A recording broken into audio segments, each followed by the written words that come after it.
अस्सलाम वालेकुम, मैं हूं डॉक्टर ताहिरा और प्रोग्राम है सेहत सबके लिए। सर्दियां खूब जोरों पे हैं और सर्दियों में क्या होता है कि इंसान रज़ाई के अंदर होता है और दिल ही नहीं करता कि उठे। स्पेशली बहुत जोर का पेशाब भी आ रहा हो, बाथरूम भी जाना हो, फिर भी इंसान उसको रोक के रखता है और डिले करता रहता है। सोने पे सुहागा हमारे यहाँ के वॉशरूम्स, चाहे वो बड़े बड़े फैंसी इदारों में हो या हमारी बड़ी बड़ी कोठियों में, हम वॉशरूम को लीस्ट जो है वो रखते हैं अपनी प्रायोरिटी पे और निहायत गंदे होते हैं। हमारा दवाइयों पे तो जोर होता है, पर हम बिल्कुल ये ख्याल नहीं करते ये कि जो बार बार हमें इन्फेक्शन हो रहा है, यूरिनरी ट्रैक्ट इन्फेक्शन, या जैसे हम कहते हैं पेशाब की नाली का या रस्ते का जितना भी वो इन्फेक्शन हो रहा है, बार बार पेशाब आता है, जोर का आता है, जलन होती है, दर्द होती है और हम उसे कंफ्यूज किए चले जाते हैं। गायनी में कुछ लोग भाग जाते हैं कि शायद कोई गायनी का मसला है, मर्द वो अलग उसको साइकोलॉजिकल मसला समझने लगते हैं और सही डॉक्टर के पास जाके सही इलाज भी नहीं कराते और ना ही वो सारे प्रिवेंटिव मेजर्स लेते हैं जिससे कि हमें बार बार ये इन्फेक्शंस ना हो। अब यूटीआई सिर्फ यूरिनरी ट्रैक्ट इन्फेक्शंस तक महदूद नहीं होता, वो मसाने में भी जाता है, फिर गुर्दों में भी जाता है और तरह तरह के और मसाइल पैदा होते हैं। इसलिए आज हमने सोचा कि आपके लिए इनवाइट करते हैं डॉक्टर साहब को, जो हेड ऑफ यूरोलॉजी रह चुके हैं पिम्स अस्पताल में और यूरोलॉजिस्ट हैं, मतलब वो माहिर हैं आपके गुर्दों के और मसाने के सारे अमराज को लेकर। उनसे इन डिटेल डिस्कस करेंगे। हम वेलकम करते हैं प्रोफेसर साहब को, professor doctor Sajid Mumtaz Qazi. Thank you so much for joining us today and thank you for taking out time on this wonderful morning. Thank you very much. आपने इनवाइट किया, बहुत शुक्रिया। बहुत शुक्रिया। सबसे पहले तो हम आपसे पहले पूछते हैं कि ये जो हम पेशाब को रोक के रखते हैं, नहीं जाते और फिर गंदे वॉशरूम्स को यूज़ करते हैं, हमारी पर्सनल हाइजीन भी इतनी अच्छी नहीं होती और भी बेशुमार रीजंस होते हैं और बार बार ये यूटीआई हम सुनते रहते हैं। इसके बारे में थोड़ा सा बताइए कि एग्जैक्टली यूटीआई क्या है, क्यों होता है, किस में ज़्यादा होता है, कैसे प्रिवेंट किया जा सकता है?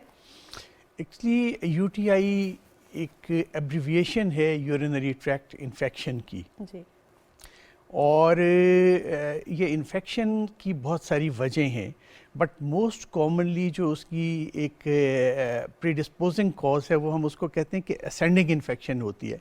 यानी कहीं ना कहीं से आप बैरूनी जो है उसको कैच करते हैं और फिर वो पेशाब की नाली के ज़रिए जो है मसाने में, और फिर मसाने से जो तमाम गुर्दे की नालियां हैं ये इंटरकनेक्टेड हैं, तो वहाँ पे वो शिफ्ट हो सकती है, इवन किडनीज में भी जा सकती है।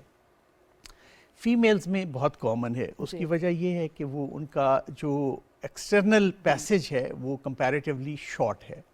इसके अलावा फिर कुछ एजेस में जो है यूटीआई ज़्यादा कॉमन है। फॉर एग्जांपल बच्चों में, फिर बहुत ज़्यादा ओल्ड एज लोगों में, एंड थर्ड जो कैटेगरी है वो मैरिड ख़ास तौर पे फीमेल्स में, वहाँ पे जो है ये इसकी ज़्यादा कॉमन प्रेजेंटेशन आती है।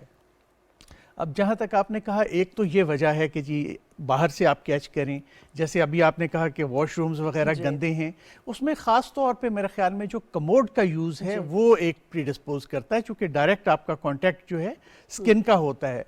उसमें भी फीमेल्स जो है उनकी ज़्यादा मैं समझता हूँ कि ससेप्टेबिलिटी है इस चीज़ से मुताल्लिक। फिर डॉक्टर साहब हमारे यहाँ क्यों वॉशरूम्स को बिल्कुल साफ नहीं रखा जाता? इतना बड़ा शाइनी इदारा होगा और सारी तस्वीरें लगी होंगी, सब कुछ होगा, लेकिन वॉशरूम बहुत ही गंदा होगा, ऐसा क्यों है? मुझे बताइए थोड़ा सा। वाई?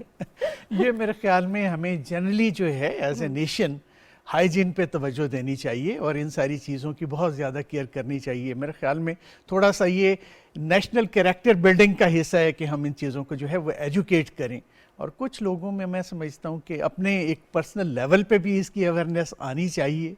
राइट, बिल्कुल, ये तो है। अच्छा, इसमें थोड़ा सा बताएंगे कि जैसे बच्चे होते हैं, उनको जब इंसान धुला रहा होता है या साफ कर रहा होता है, तो थोड़ा सा माओं को आप डायरेक्ट करेंगे कि उनकी डायरेक्शन ऑफ वाइपिंग जो है वो फ्रंट टू बैक या बैक टू फ्रंट जो है, बैक टू फ्रंट नहीं होनी चाहिए, क्योंकि that is also leading cause of infection, right? तो धोते हुए जो डायरेक्शन है वो सामने से पीछे की तरफ जाए, ना कि पीछे की आगे तरफ आए, तो इसके ऊपर थोड़ा सा स्ट्रेस कीजिए। डेफिनेटली, जैसे आपने कहा कि पेरिनियम जो है वो जो एरिया है, एनल एरिया है, वहाँ पे स्टूल्स की वजह से जो है वो आम तौर पे कंटामिनेशन रहती है। तो स्पेशली जैसे अभी आपने जिक्र किया कि मदर्स जो है फीमेल्स में अगर वो बैक टू फ्रंट जो है उसको वॉश करती हैं, तो बच्चों में ख़ास तौर पे उसकी जो है वो चांसेस होते हैं कि रिकरेंसेस हों। मेल्स में ये कंपैरेटिवली बड़ा कम है इस तरह की सूरत हाल, लेकिन फीमेल्स में ये चीज़, ये बड़ी एक कॉमन वजह है। ये तो एक वजह आ गई जो हमने बताया। लेकिन इसके अलावा बज़ाते ख़ुद जो गुर्दे या गुर्दे की नालियों की ख़राबियाँ हैं, स्टोन डिजीज़ है, ये तमाम वो भी जो है इसकी इन्फेक्शंस की एक वजह बनती है। सो उन तमाम चीज़ों को भी हमें मद्देनज़र रखना चाहिए। जहाँ तक आपने कहा, मैंने जो आपसे कहा था कि असेंडिंग इन्फेक्शन की एक वजह ये जो आपने जिक्र किया कि अगर आप बैक से जो है वो फ्रंट पे वॉश करते हैं तो वहाँ चूँकि वो यूरिनरी मिएटस होती है, पैसेज होता है, तो वो आसानी से इन्फेक्शन कैच कर सकते हैं। तो देखिए, जिन भी लोगों को बार बार पेशाब आ रहा है, पेशाब में जलन हो रही है या जाकर उनको फील होता है कि पूरी तरह पेशाब उनका वॉइड नहीं हुआ या कुछ दर्द होती है, उन्हें कौन से टेस्ट कराने चाहिए डॉक्टर के पास जाके ताकि उनको कंफर्म्ड हो कि हमें यूटीआई है, और फिर किस तरह की एंटीबायोटिक्स को लेना चाहिए? अब ये जो आपने जिक्र किया कि बार बार पेशाब का आना, ये बज़ाते खुद जो है एक अलामत है। ठीक है। और अंडरलाइंग डिजीजेज इसमें मल्टीपल हो सकती हैं, जिसमें सिंपल इन्फेक्शन से लेके और स्टोन डिजीज़ हो सकती है, ब्लैडर के अंदर खुदा न खास्ता किसी तरह की कोई गिल्टी हो सकती है, उस ब्लैडर की कैपेसिटी से मुतालिक, उसके कंट्रोल से मुतालिक बीमारियां हो सकती हैं। और इसके अलावा जो है मैं आपसे यूँ कहूँ कि छोटी सी एक इन्फेक्शन से लेके इवन साइकोलॉजिकल इश्यूज तक कुछ भी हो सकता है।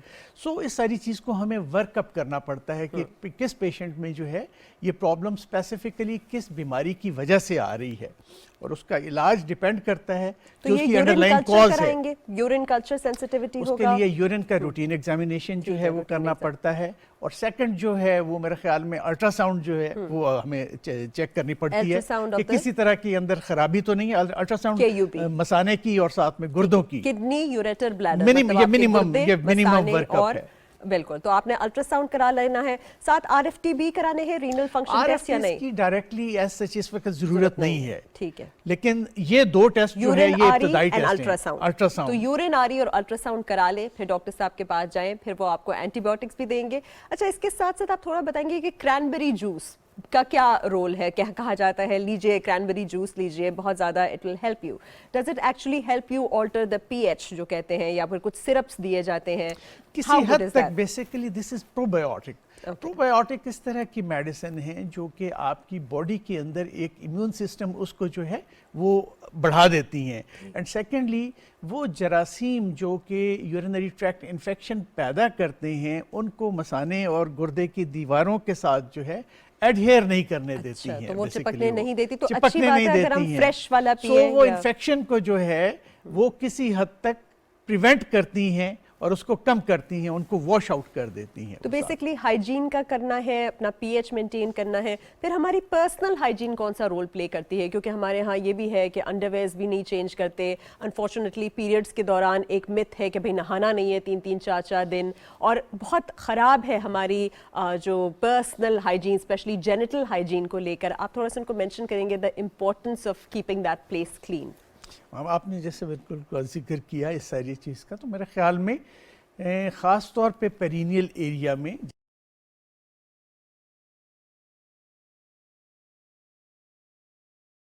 जैसे आपने कहा कि जी एक तो ये है कि उसको क्लीनलीनेस बैक टू फ्रंट नहीं करनी चाहिए, ये बड़ा इंपॉर्टेंट है। दूसरा, उसको वॉश करते रहना चाहिए। थर्ड, फिर जो जैसे आपने जिक्र किया कि जी इन सारी चीज़ों में हेयर ग्रोथ जो है उसके मतलब स्पेशल केयर करना मेरे ख्याल में बड़ा ज़रूरी है, क्योंकि एक तो वो एरिया पहले ही जो है वो कंटेमिनेटेड होता है, एंड सेकेंडली अगर आप वहाँ पर्सनल हाइजीन का ख्याल नहीं करते हैं और ये चीज़ें जो है वो अननेसेसरीली आप उसको मौका देते हैं, तो वो इन्फेक्शंस जो है वो कैरी करती हैं जहाँ से आपको स्प्रेड कर सकती है। देखिए, हम तो मुसलमान हैं, तहारत हमारे ऊपर फ़र्ज़ है। हम 5 वक्त वज़ू की भी बात करते हैं, तो 5 वक्त में भी बहुत ज़रूरी है कि आप उसको अच्छी तरह से धोएं, सामने से पीछे धोएं, और इसको कोई कॉस्मेटिक रीज़न नहीं है जिसकी वजह से आप शेव करते हैं या बाल उतारते हैं। ये आपकी सफाई सुथराई पाकीज़गी का एक जो हिस्सा है। हमारा मज़हब हमें बहुत सारी जो है ऐसी चीज़ें सिखाता है, लेकिन हम देखिए, हम कहते हैं सफाई निस्फ़ ईमान है, पर हमारे वॉशरूम ईमान से बहुत दूर है। अच्छा, तो अब हम बात करते हैं डॉक्टर साहब, थोड़ा सा ऊपर की तरफ आते हैं, असेंडिंग पे ही आ रहे हैं। तो ये जो मसाने हैं, सिस्टाइटिस जिसे कहते हैं, मसाने का दर्द, और आजकल तो वैसे ही हमारे यहाँ शादियों का सीज़न है, बहुत ज़्यादा कॉमन होता है सिस्टाइटिस भी उसमें, तो उसका थोड़ा सा जिक्र कीजिए। आपने शादियों के सीजन से जिक्र कर दिया, तो मेरे ख्याल में सिस्टाइटिस वैसे तो बेसिकली मसाने की सोजिश है। अब वो सोजिश बजाते खुद कोई भी इन्फ्लेमेटरी प्रोसेस की वजह से भी हो सकती है और इन्फेक्शन की वजह से भी हो सकती है। स्टोन डिजीज़ के साथ भी आ सकती है, और उसके अलावा बज़ाते ख़ुद कुछ ऐसी कंडीशंस हैं जिनको हम सिंपल जो है इंटरस्टिशियल सिस्टाइटिस कहते हैं। सो ज़रूरी नहीं है कि हर बार जो है वो जरासीम ही इसमें इन्वॉल्व हो। जहाँ तक आपने ये शादियों का जिक्र किया, ये एक बड़ी कॉमन प्रेजेंटेशन है, मेरे ख्याल में आपने उसी पॉइंट ऑफ व्यू से उसी चीज़ का जिक्र किया है। एक कंडीशन है जिसको हम हनीमून सिस्टाइटिस कहते हैं। तो वो आम तौर पे न्यूली मैरिड कपल्स के अंदर फीमेल जो है, इवन वो फीमेल्स जिनको प्रीवियसली कभी यूरिनरी सिम्टम्स नहीं आती हैं, उनमें जो है वो ये कंप्लेंट्स आ जाती हैं, जिसमें जैसे यूरिन का बार बार आना, उसका जल के आना, थोड़ी तकलीफ के साथ आना, कई दफ़ा ये होता है कि ज़्यादा अर्ज फील होती है और इतना होता नहीं है। तो ये तमाम सिम्टम्स जो है वो सिस्टाइटिस की आती हैं। एक कॉलर ले लेते हैं फिर कंटिन्यू करेंगे। जी अस्सलाम वालेकुम, कौन कहाँ से? कौन कहाँ से? आपकी आवाज नहीं आ रही क्लियरली, थोड़ा सा बताएंगे? जी बताइए, कौन बोल रहे हैं, कहाँ से बोल रहे हैं? हेलो, मोहम्मद यूनुस बात कर रहा हूँ। हेलो जी जी बोलिए। मोहम्मद यूनुस साहब कॉल कर रहे हैं लेकिन। हेलो, अस्सलाम वालेकुम। हाँ जी बताइए। डॉक्टर साहब से एक बात पूछ रहा था कि मेरे 3 साल की बच्ची है जी, 3 साल की बच्ची है, उसको पेशाब ज्यादा आ रहा है और दर्द भी हो रहा है। पेशाब जैसे होते दर्द भी हो जाते हैं और ज्यादा पेशाब बहुत ज्यादा करती है पेशाब। इस मसले में डॉक्टर साहब कुछ रहनुमाई चाहिए, कुछ बता दें मेहरबानी। जी थैंक यू। 3 साल की बच्ची है जी। अब जैसे ये जिक्र कर रहे हैं, बच्चों में सबसे पहली चीज़ जो हम लोग देखते हैं कि उनमें एक तो बजाते खुद कंजेनिटल प्रॉब्लम्स इस तरह के होते हैं जिनकी वजह से उनकी प्रेजेंटेशन आती है। चूँकि आम तौर पे इस एज में इन्फेक्शंस का होना जो है कंपैरेटिवली कम है, तो फिर स्पेशली बच्ची है, तो इस बच्ची का सबसे पहले जैसे मैंने कहा कि जी यूरिन का टेस्ट करवाएं और अल्ट्रासाउंड करवाएं, चूँकि इनमें चांसेस होते हैं मौजूद बजाते खुद कि कहीं कोई पैदाइशी बीमारी ना हो जिसकी वजह से मिक्स ये जो है प्रॉब्लम आ रही हो। फॉर एग्जांपल इन बच्चों में एक बड़ी कॉमन प्रॉब्लम ये होती है कि रिफ्लक्स होता है पीछे की तरफ। अब रिफ्लक्स क्या है? नॉर्मल लोगों में तो ये होता है कि जी किडनी से गुर्दे की नाली जैसे यूरेटर हम कहते हैं, उसके साथ यूरिन नीचे ब्लैडर में आता है, बट ब्लैडर से वापस जो है वो नाली में या किडनीज में नहीं जाता। इन बच्चों में एबनॉर्मेलिटी ये होती है कि वो कंट्रोल या वो सिस्टम जिसकी वजह से वापस मसाने से गुर्दे में पेशाब नहीं जाता, उसकी खराबी हो जाती है। लिहाजा उस सूरत में जो यूरिन वापस जाता है वो मुख्तलिफ उसके लेवल्स हैं, जिसे हम ग्रेड 1, 2, 3, 4, 5 रिफ्लक्स कहते हैं, और उसकी वजह से ना सिर्फ रिकरेंट इन्फेक्शंस होती हैं, बच्चे को इस तरह की अलामात पैदा होती हैं, बल्कि उसकी वजह से गुर्दे डैमेज भी हो सकते हैं, और खुदा न खास्ता अगर एक्सट्रीम स्टेजेस पहुंचे तो गुर्दे फेल भी हो सकते हैं। इसके लिए सर्जरी होती है डॉक्टर साहब? जी, जहाँ तक रिफ्लक्स का ताल्लुक है तो उसको फिर जैसे मैंने आपसे कहा कि ग्रेड करते हैं हम। अगर ग्रेड 1 और 2 है तो उसमें आम तौर पे पेशेंट को जो है एंटीबायोटिक कवर दिया जाता है, उसकी इन्फेक्शन को कंट्रोल रखा जाता है, चूंकि इन्फेक्शन बजाते खुद एक वजह है रिफ्लक्स की, और रिफ्लक्स की वजह से इन्फेक्शन होती है। सो इन दोनों को आपस में इंटर रिलेट करते हैं। तो फर्स्ट और सेकंड स्टेज में तो आमतौर पे एंटीबायोटिक कवर कर जाते हैं। अगर बच्चों में 4-5 साल की उम्र के बाद वो ख़त्म हो जाए तो उसको कुछ करने की ज़रूरत नहीं होती है। ग्रेड 3 जो है उसमें प्लस माइनस हो सकता है कि अगर ऐसी इन्फेक्शंस हैं कि जी जिसमें आपका बिल्कुल इलाज नहीं हो रहा तो सर्जरी की तरफ जा सकते हैं।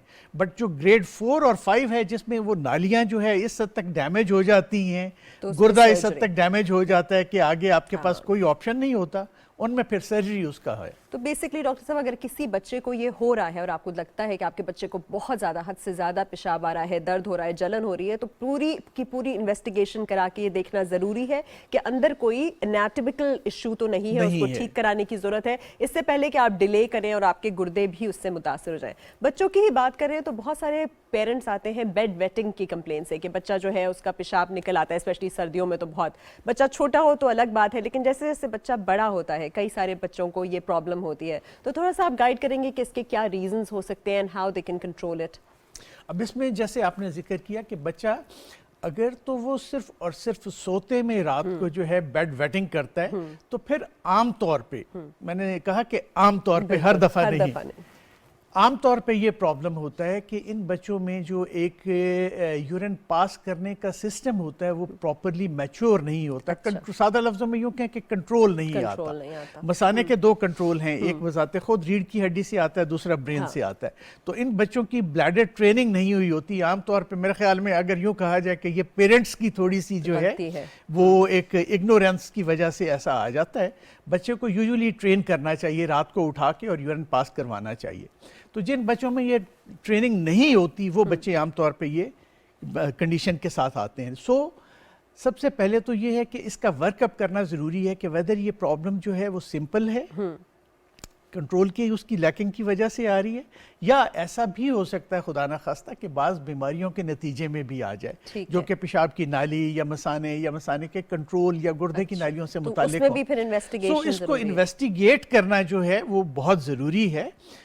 मैंने जैसे आपसे कहा कि इनिशियल वर्कअप जैसे यूरिन का एग्जामिनेशन है, अल्ट्रासाउंड है, या ज़्यादा से ज़्यादा रीढ़ की हड्डी का एक एक्सरे है, ये करवा के उस सारी चीज़ को रूल आउट करना ज़रूरी है। But once you find out कि this is a simple problem, तो फिर बच्चों में जो है उसके मुख्तलिफ तरीके हैं। एक उनमें से ये है कि जी आप, मैंने जैसे कहा कि पेरेंट्स उनकी ट्रेनिंग करें, रात को सोने से पहले उनके फ्लूइड्स बंद कर दें, बेड पे जाने से पहले वो यूरिन वॉइड करके जाएं, रात को 2 से 3 दफ़ा उनको आप वो टाइम नोट करें कि कब वो करते हैं, उससे पहले उनको उठा के यूरिन पास करवाएं। और उसके लिए बाकायदा कुछ अलार्म भी मिलते हैं कि जो ही वो वेट करेगा फौरन अलार्म जो है वो बच जाएगा, नीचे मैकिंटॉश भी बिछाएं। और अगर इससे नहीं कंट्रोल हो रहा तो फिर ऐसी चीज़ें हैं जिसमें मुख्तलिफ दवाइयाँ हैं जो कि खाने के लिए भी हैं और स्प्रेज की सूरत में भी मिलती हैं, वो यूज कर सकते हैं। इतनी अच्छी बात तो नहीं है ना, डिपेंडेंसी इतनी अच्छी बात नहीं है। एक कॉलर आ गए हैं जी। अस्सलाम वालेकुम। जी अस्सलाम वालेकुम। आज हमारे कॉलर्स भी रुक के आ रहे हैं, मुझे लगता है उनको भी थोड़ा सा इशू है। आपको आवाज आ रही है जी? कौन बोल रहे हैं, कहाँ से? हेलो जी, कौन बोल रहे हैं, कहाँ से? हेलो। ऑलराइट, मुझे लगता है इनकी आवाज़ नहीं आ रही। जिस तरह आवाज़ नहीं आ रही, मेरा ख्याल है ड्रॉप कर दें, उनकी आवाज़ उनको नहीं आ रही। तो उसी तरह से जो एल्डरली मेल्स हैं उन्हें रुक के पेशाब आता है, और रुक के पेशाब आने के साथ BPH या बिनाइन प्रोस्टेट हाइपरट्रोफी बड़ा ही कॉमन इशू है और हमारे यहाँ बहुत इग्नोर्ड है। इसके ऊपर ज़रूर बात कीजिए। मेरे ख्याल में बहुत अच्छा हुआ आपने उसको टच कर लिया। जैसे मैंने आपसे कहा था कि इनिशियली देखें, ये जो सिम्टम्स हैं ये ज़ाहिरी सिर्फ आपको एक अलार्म है, बिल्कुल, और उनकी अंडरलाइंग प्रॉब्लम जो है वो क्या है उस पे हमें पहुंचना होता है और उसको ट्रीट करना होता है। अब वही सिम्टम्स हैं कि जी बार बार यूरिन आ रहा है, लेकिन वो एडल्ट्स में उसकी हो सकता है और वजह हो, बच्चों में जो है वो उसकी डिफरेंट वजह हो। तो ये जो आपने कहा कि आम तौर पे वो लोग जो 50-60 साल के बाद इस तरह की अलामात के साथ आते हैं, उनमें जो सबसे कॉमन वजह होती है, मैंने कहा कि कॉमन, इसके अलावा और भी बहुत सारी वजह हो सकती हैं, वो ये होती है कि मसाना जो है, यूरिनरी ब्लैडर, वो ऑर्गन है जो कि मसाने को, यूरिन को स्टोर करता है। इसके फर्ज की अगर ये ब्लैडर है तो इसके मुंह पर यहाँ पे एक गदूद होती है जो कि रिप्रोडक्टिव ऑर्गन्स का हिस्सा है। हमारा रिप्रोडक्टिव जो सिस्टम है मेल का, उसका एक हिस्सा है, और उसी में से पेशाब की नाली गुजर रही होती है। तो ये ऑर्गन के अंदर चेंजेस आती हैं। एक चीज तो ये आ सकती है कि उसमें सख्ती आ जाए और नॉर्मली जैसे वो खुलता और बंद होता है वो ना हो। दूसरी ये आ सकती है कि उसका गोश्त बढ़ जाए। तो दोनों सूरतों में जो है वो पेशाब की अलामात पैदा कर सकता है, जिसमें 2 ग्रुप की अलामात हैं। पेशाब बार बार आना, जल्दी जल्दी आना, कंट्रोल ना होना, और फिर दूसरी अलामतें ये होती हैं कि उसमें रुकावट आना, उसकी धार में कमी आना, टूट के आना, और कई दफ़ा पेशाब रुक जाना। तो अगर इसको इग्नोर किया जाए तो खुदा न खास्ता इसकी वजह से भी पेशाब रुक सकता है और गुर्दे फेल हो सकते हैं। सो टाइमली इसको वर्कअप करना जो है वो बड़ा जरूरी है। Timely diagnosis saves life. जी अगला कॉलर होपफुली रुक के ना आए। जी अस्सलाम वालेकुम। Something wrong with our phone lines. अस्सलाम वालेकुम। आज जी कुछ स्टोन्स आ गए हैं बीच में। जी आ गए जी। अस्सलाम वालेकुम। अस्सलाम वालेकुम। जी जी बताइए, कौन बोल रही हैं, कहाँ से? अस्सलाम वालेकुम। ऑलराइट, मुझे लगता है आपको हमारी आवाज नहीं जा रही, थोड़ा सा। मुझे आपकी आवाज नहीं आ रही। जी आपको आ रही है अब आवाज? हाँ जी, मुझे वैसे ये डॉक्टर साहब से पूछना है कि। बोलिए, पूछिए, अपना सवाल पूछिए आप। ये प्रोड्यूसर ना मेरे आपी का बेटा है, तकरीबन 11 साल उसकी उम्र है। ठीक है। हाँ जी हाँ जी, ये थोड़ा सा डिटेल से बताना पड़ेगा ना। तो उसका ना अपेंडिक्स फट गया था, पिछले साल की बात है ये। अच्छा ठीक है ठीक है। अब क्या है, अब क्या इशू है उसको? तो उसकी सर्जरी हुई है, काफी मसाइल थे उसके। ठीक है। तो उसके बाद अब ना उसका यूरिन कंट्रोल में नहीं है। अच्छा ठीक है। एक तो ये कि बार बार रात को भी काफी दफा वो करता है, ठीक। डे टाइम भी वो मसला उसको काफी ज्यादा है। ठीक है। तो इसके हवाले से ठीक, मुझे पूछना है ठीक। कि ये कोई, कई लोगों से भी पूछा है तो वो कहते हैं वक्त के साथ साथ ठीक हो जाएगा, ठीक है। और डॉक्टर से भी पूछा है, कुछ डॉक्टर्स कहते हैं कि इसकी दोबारा से सर्जरी होगी। ये इस हवाले से मुझे पूछना है कि कोई खतरे की बात तो नहीं उम्र बता दीजिए उसकी, या लड़के फिर वक्त के साथ साथ ठीक हो जाएगा? लड़के की उम्र क्या है? What is the age? अच्छा ख्याल चलिए। में 11 साल शायद इन्होंने बताई है, जो मुझे फील हुआ पता नहीं। कॉल के दौरान। बट उन्होंने कहा कि अपेंडिक्स उनका रप्चर हो गया था, then he underwent a surgery and apparently after the surgery he has lost control over the blood. Most probably जहाँ तक वो बता रहे हैं, directly appendix has nothing to do with Yes, urinary that system. वो एक बिल्कुल Yeah. इलादा सिस्टम है, ये एक बिल्कुल इलादा जी। सिस्टम है। ये ज़रूर हो सकता है कि अपेंडिसेक्टमी के बाद कई दफ़ा ऐसा होता है कि पेशेंट्स के अंदर वो यूरिनरी कैथेटर जो है वो प्लेस कर हाँ, देते हैं उसमें, ताकि यूरिन पास करने में किसी तरह की कोई मुश्किल ना हो। तो बजाते खुद यूरिनरी कैथेटर जो है वो एक सोर्स ऑफ इन्फेक्शन होता है। कभी कभी ऐसा हो सकता है कि उसकी वजह से जो है वो इन्फेक्शन हो, और अगर वो स्टे कर गई है तो एक तो बजाते खुद वो वजह हो सकती है। ये भी हो सकता है कि अगर लंबे अरसे के लिए वो कैथेटराइजेशन रही हो तो उसकी वजह से बाज़ औक़ात पेशाब की नाली में तंगी भी आ सकती है। तो अगर ये प्रॉब्लम सर्जरी के बाद आई है तो फिर इसको वर्कअप करने की ज़रूरत है कि कहीं या तो इन्फेक्शन स्टे किया हुआ है, हाँ। या फिर कोई तंगी या सिस्टम में जो है वो कोई ख़राबी आई है। सो उसको वर्कअप करना जो है तो वो वो बहुत कौन से ज़रूरी है। इन्वेस्टिगेशंस आप उनको एडवाइस करेंगे so that they can go ahead and do it? और फिर मेरे ख्याल में एक, जैसे हमने कहा कि अल्ट्रासाउंड। इनिशियली तो सिंपल यूरिन रूटीन एग्जामिनेशन और कल्चर जो है वो ठीक, चाहिए। कल्चर चाहिए। दूसरा, अल्ट्रासाउंड के साथ इनिशियली जो है उस सारी चीज़ को चेक करना चाहिए। ठीक है। बाकी डिपेंड करता है कि और इसके अलावा क्या अलामात हैं, वेदर हाँ। उसमें कोई रुकावट है यूरिन पास आपने करने पहले में भी या तो कहा नहीं था ना है। कि रीढ़ की हड्डी के ऊपर भी अगर फॉर एग्जांपल चोट वगैरह आती है उससे भी कंट्रोल। जी, वो तो न्यूरोलॉजिकल कंट्रोल का Neurological, ऐसा हो तो हाँ, फिर तो है, probably, बट यहाँ तो मेरे ख्याल में सर्जरी हुई है, देयर इज नो चांस कि खुदा न खास्ता ऐसा कोई इशू हो। हाँ, कभी कभी एक्चुअली मैंने बहुत नोट किया डॉक्टर साहब के यूजुअली आफ्टर सर्जरी, स्पेशली जिसमें लंबर एनेस्थीसिया दिया जाता है, हाँ जी। After that a lot of people specially women after C section and all of that they also start losing having incontinence. मेरे ख्याल में एज सच तो सच्ची नहीं बात है। पूछे तो हमारा तो यूरोलॉजी का नहीं, काम नहीं। 90% जो है वो चलता ही इसी के साथ है, स्पाइनल एनेस्थीसिया के साथ। हाँ। और directly it has nothing to do with ये जो है खुदा न खास्ता कंट्रोल के साथ। ठीक। इतना ज़रूर होता है कि उस वक्त में इसी वजह से उन पेशेंट्स को जिनको स्पाइनल एनेस्थीसिया दिया जाता है उनको हम कैथेटराइज कर देते ठीक है। हैं। उसकी वजह यह है कि वो 2-3 घंटे जो भी उसका असर रहता है, इस दौरान में ब्लैडर और लोअर पार्ट जितना भी है वो सारा डिसेंसिटाइज हो जाएगा, और उसको जो है इवैक्यूएट करने के लिए आपको कैथेटराइज करना बेसिकली जरूरी है। कैथेटर का जो केयर है उसको हम डिस्कस करेंगे। एक कॉलर की तरफ भी जाते हैं। जी अस्सलाम वालेकुम।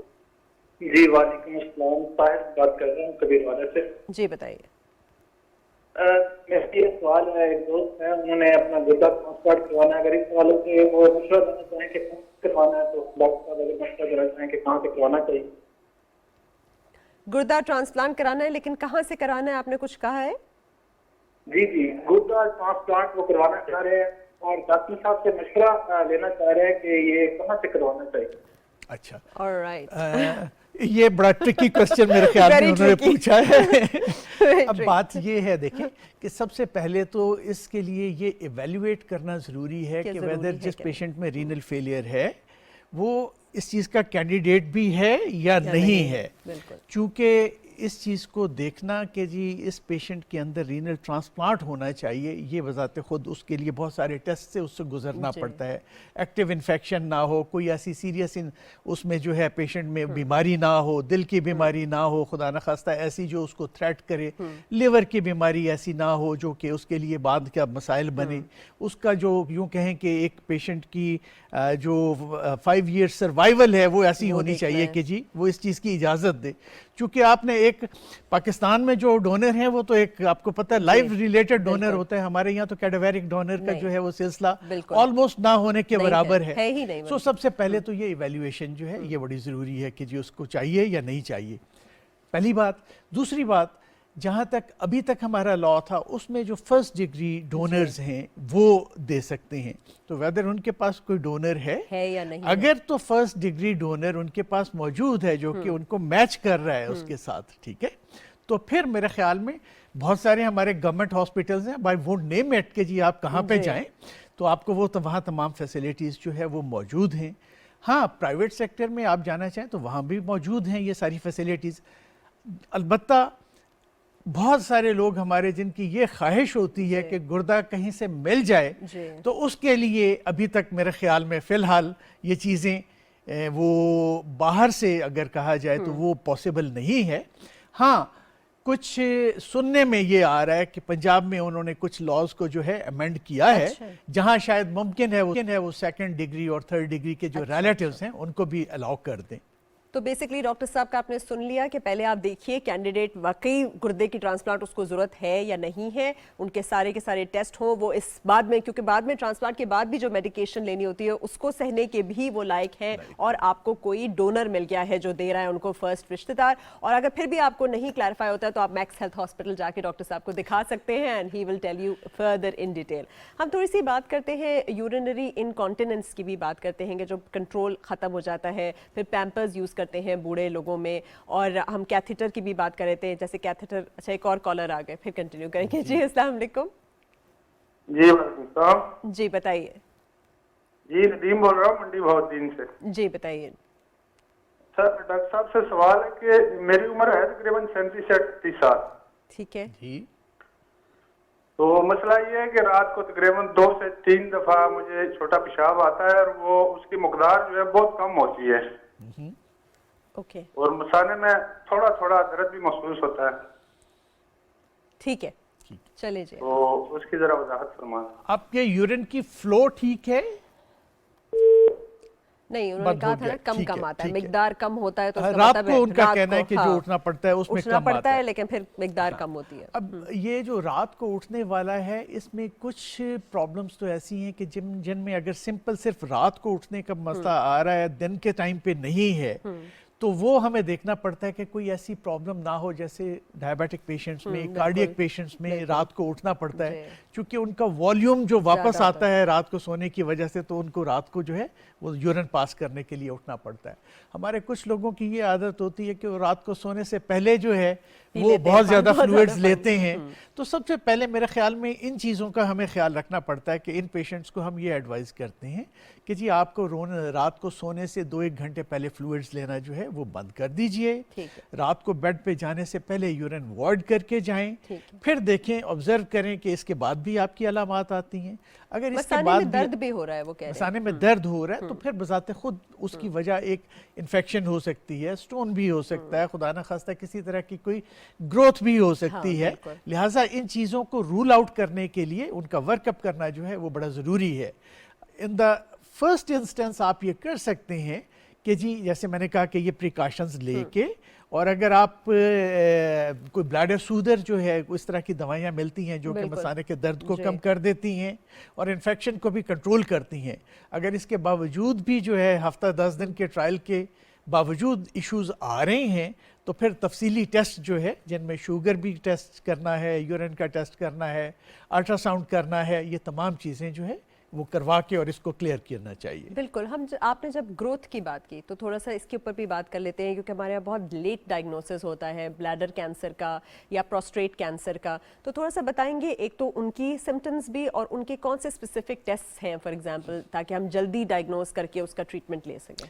मैंने जैसे शुरू में ही आपसे कहा था कि सिम्टम्स ऑलमोस्ट मिलती जुलती हैं, ये फ्रीक्वेंसी, अर्जेंसी है, तकलीफ होती है, लेकिन बहुत सारे पेशेंट्स में जैसे हमने जिक्र किया कि जी इसकी वजह जो है वो खुदा ना खास्ता बाकी सादा चीज़ों के अलावा मैलिग्नेंसी भी हो सकती है, जिसमें बजाते खुद ओल्ड एज में प्रोस्टेट की मैलिग्नेंसी हो सकती है, और किसी भी एज में आफ्टर 40s, वैसे तो 40s से पहले भी हो सकती है, बट यूजली आफ्टर 40s जो है सिंपल ये जो इरिटेटिव कंप्लेंट्स हैं, जैसे हम कहते हैं कि जी बार बार यूरिन आता है, तकलीफ के साथ आता है, दर्द के साथ आता है, इवन मसाने का कैंसर भी हो सकता है। सो उसके लिए पहली चीज़ तो ये है कि जी यूरिन में अगर ब्लड आता है तो वो एक अलार्मिंग सिम्टम्स है, और अगर नहीं ठीक हो रहा तो फर्स्ट इंस्टेंस में अल्ट्रासाउंड, और अगर अल्ट्रासाउंड हमें कोई सस्पिशन देती है तो फिर डायरेक्टली मसाने का कैमरे के साथ मुआयना जो है वो उसमें ज़रूरी हो जाता है। और इस केस में अगर जल्दी डायग्नोज हो जाए, फॉर एग्जांपल मसाने का कैंसर या प्रोस्टेट का कैंसर, तो वो ट्रीटेबल भी है? बहुत लकी हैं यूरोलॉजिकल कैंसर्स वाले इन द सेंस कि इसमें ज़्यादातर स्लो ग्रोइंग जो है वो ट्यूमर्स होते हैं, जिनको अगर टाइमली आप जो है वो डायग्नोज कर लें, यानी ऑर्गन कन्फाइंड डिजीज हो, तो फिर वो यूजुअली जो है क्योर हो जाती है। ये तो बहुत अच्छी बात है ना, यही तो बताना बहुत ज़रूरी है सबको कि भाई आप टाइम पे इसको ऑपरेशन करा लें, जो भी ट्रीटमेंट है वो करा लें, ताकि वो ग्रो ना कर जाए, फैल ना कर जाए। आपने कहा खून आता है पेशाब के अंदर, तो पेशाब के अंदर हीमोचूरिया, खून आना या प्रोटीन आना या बहुत फोमी यूरिन आना, बहुत सारे लोगों को बहुत सारे इस तरह के, तो थोड़ा सा बताएंगे कि एक इंसान अपने यूरिन से बेसिकली किस तरह से अलार्म हो और कब कब अलार्म हो और फिर जाए, और उसके क्या क्या वजूहात हो सकती हैं। जैसे हम स्टोन्स की भी थोड़ा सा लोग चाहते हैं कि आप जिक्र कर लें, तो थोड़ा सा स्टोन्स के ऊपर बात कर लें, kidney stones, ureter stones, bladder stones.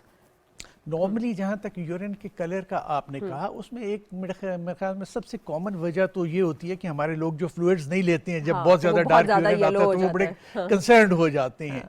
Urine का कलर डिपेंड करता है कि आप फ्लूइड्स कितने लेते हैं, आपकी एक्टिविटी क्या है, ठीक है, पहली चीज़ सबसे जो एक फिजियोलॉजिकल चीज़ है।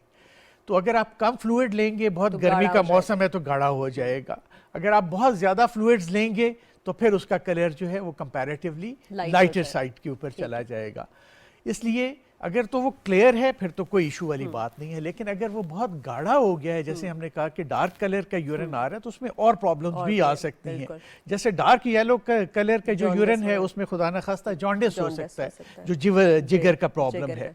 इसी तरीके से अगर उसका कलर पेप्सी टाइप का जो है या डार्क ब्राउन कलर आ रहा है या रेडिश कलर आ रहा है, तो फिर वो उसका मतलब है कि उसमें ब्लड आ रहा है, और ब्लड आने की बहुत सारी वजूहात हो सकती हैं, इन्फेक्शन से लेके स्टोन और उसके अलावा फिर खुदा न खास्ता मैलिग्नेंसी जो है वो उसकी वजह हो सकती है।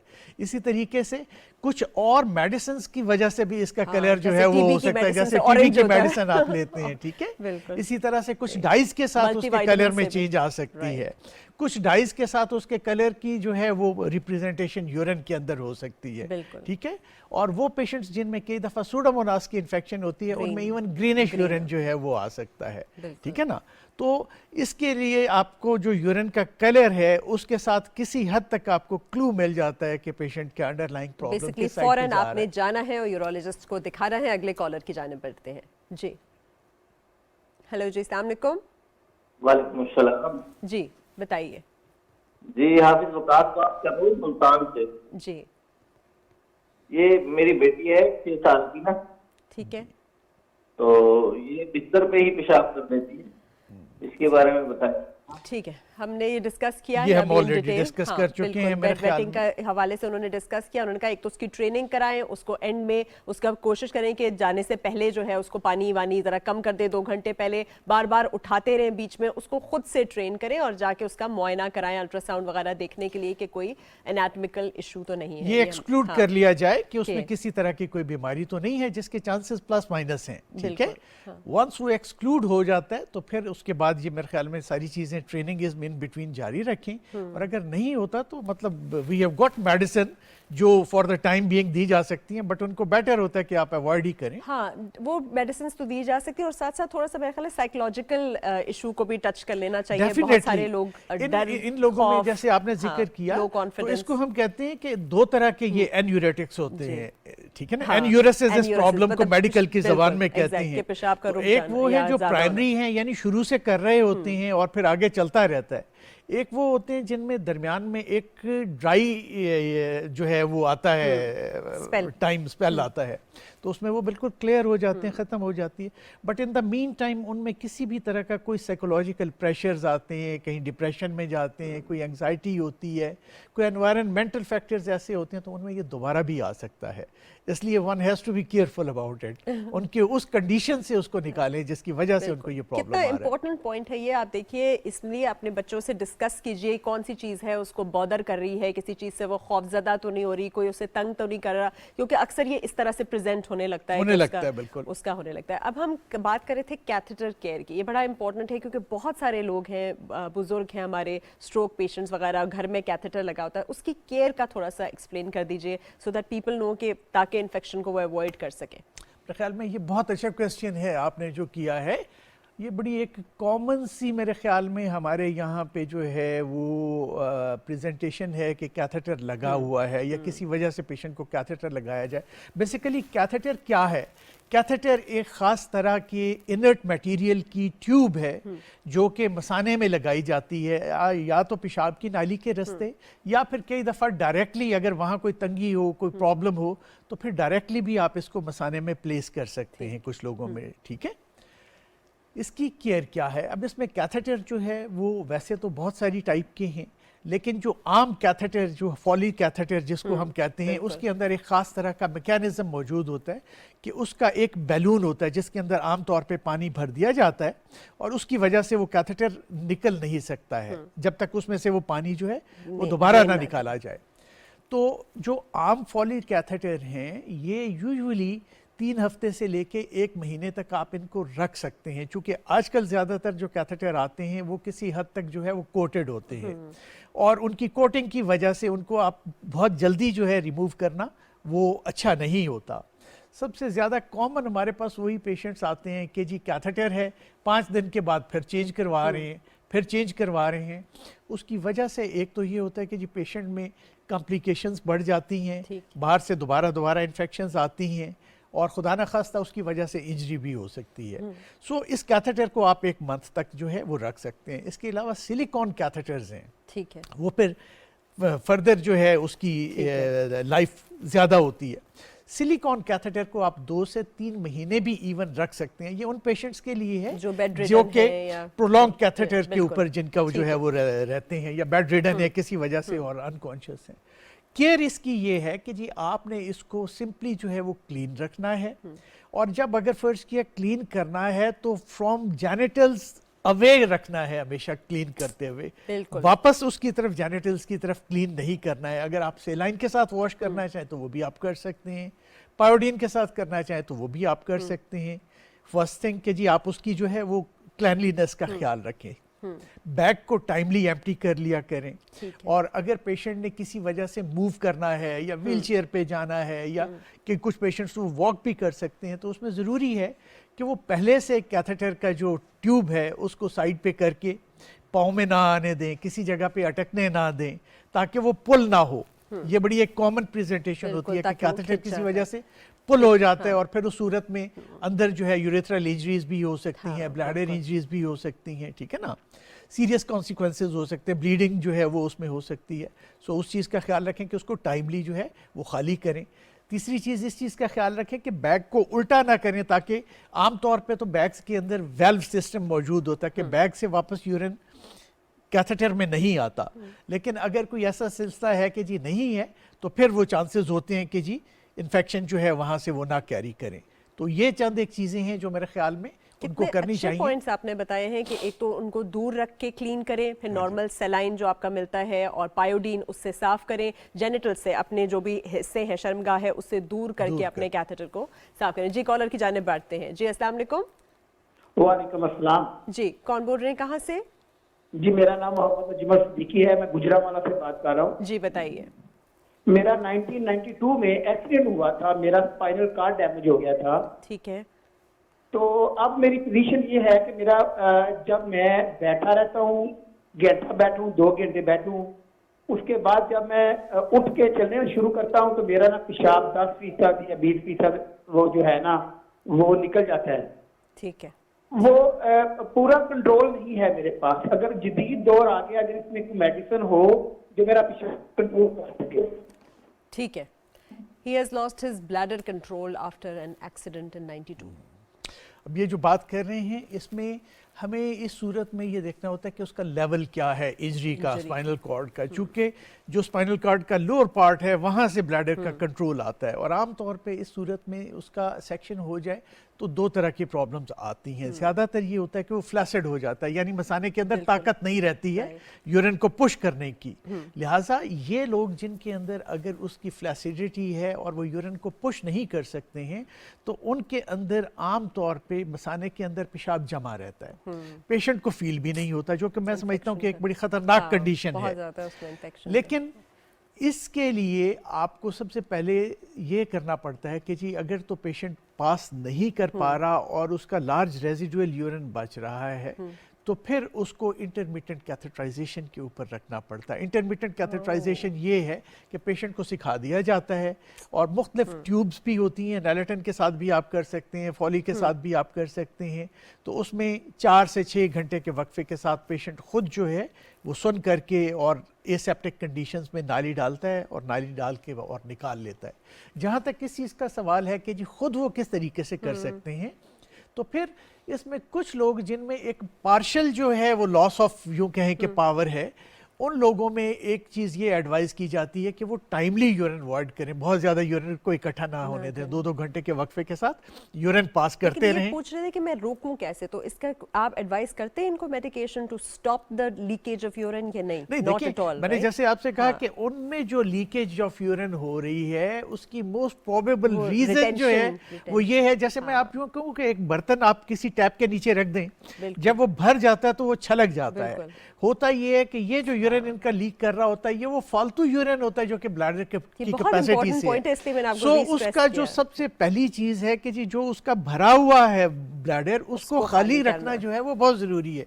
जब तक वो खाली नहीं होगा उस वक्त तक जो है ये सिलसिला चलता रहेगा और उसकी वजह से गुर्दे वापस डैमेज हो सकते हैं. बिल्कुल, क्योंकि ये यूरिन जो फालतू होगा वो वापस फिर गुर्दे की नालियों और वापस गुर्दे में जाएगा. इनको सबसे पहले ये करना चाहिए. हाँ, वो पेशेंट्स जिनमें एक ऐसी कंडीशन आ जाती है कि मसाना जो है वो यूरिन को रिटेन ही नहीं करता, वो एक डिफरेंट कंडीशन है.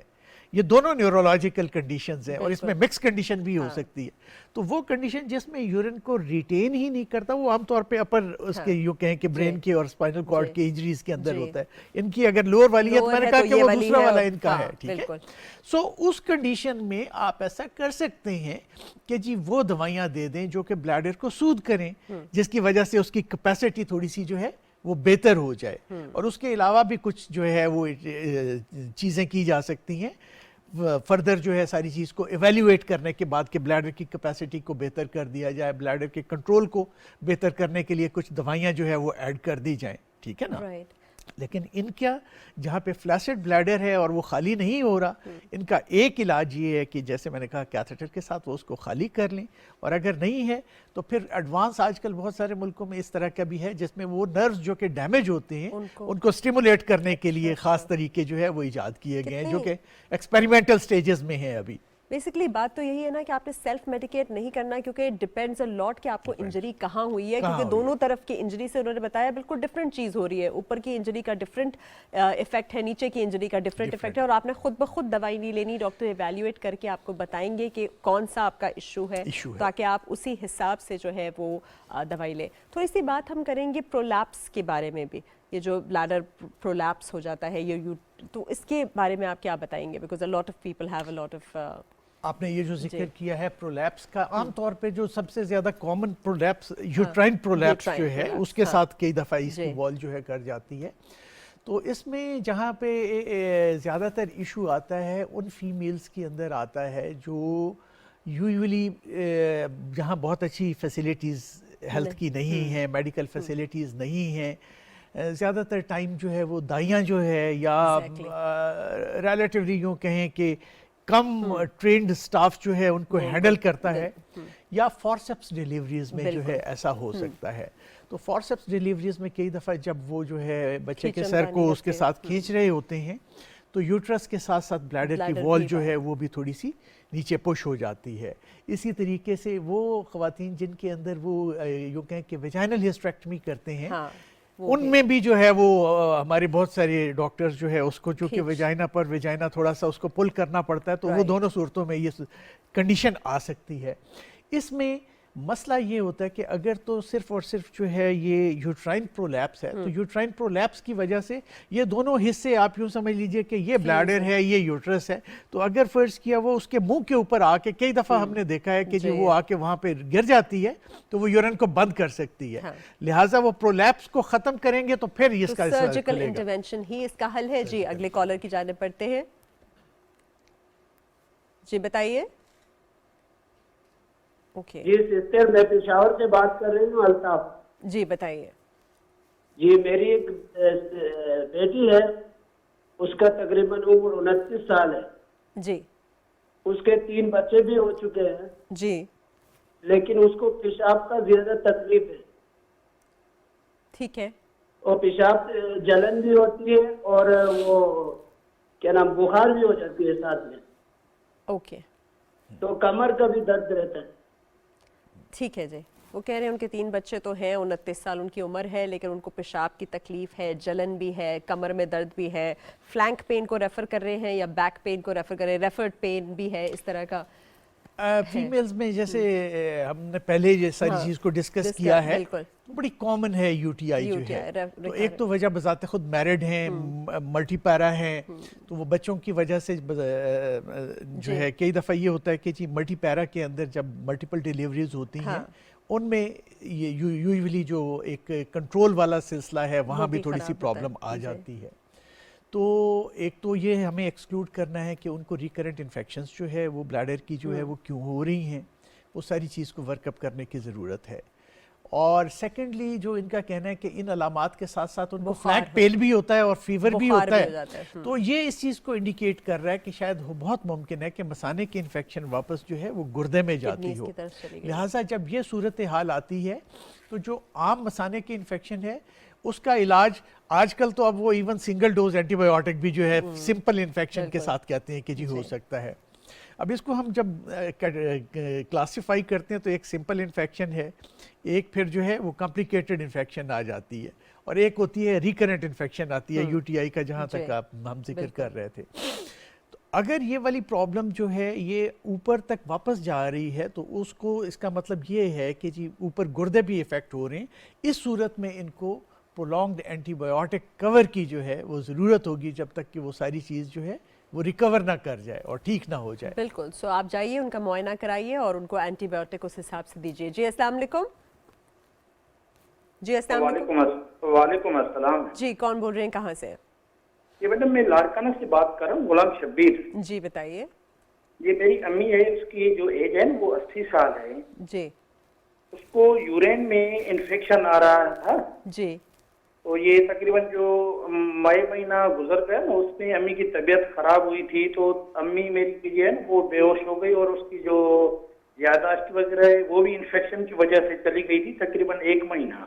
जी उसके बाद हम कराची नेशनल सेंटर में उसे लेके गए, वहाँ पे उसने ट्रीटमेंट किया और यूरिन केस में जो यूरिन में इन्फेक्शन आ रहा था ना, जी उसने वही वजह बताई कि ये इसकी वजह से इसको दौरे भी पड़ रहे हैं और ये जो है ना इसकी वजह से है, और ये इन्फेक्शन हमने काफी दवाएं भी कराई, तकरीबन 8-9 महीने हुए। अभी जो इन्फेक्शन है वो जाता नहीं है, वो इन्फेक्शन मतलब है। ठीक है ठीक है।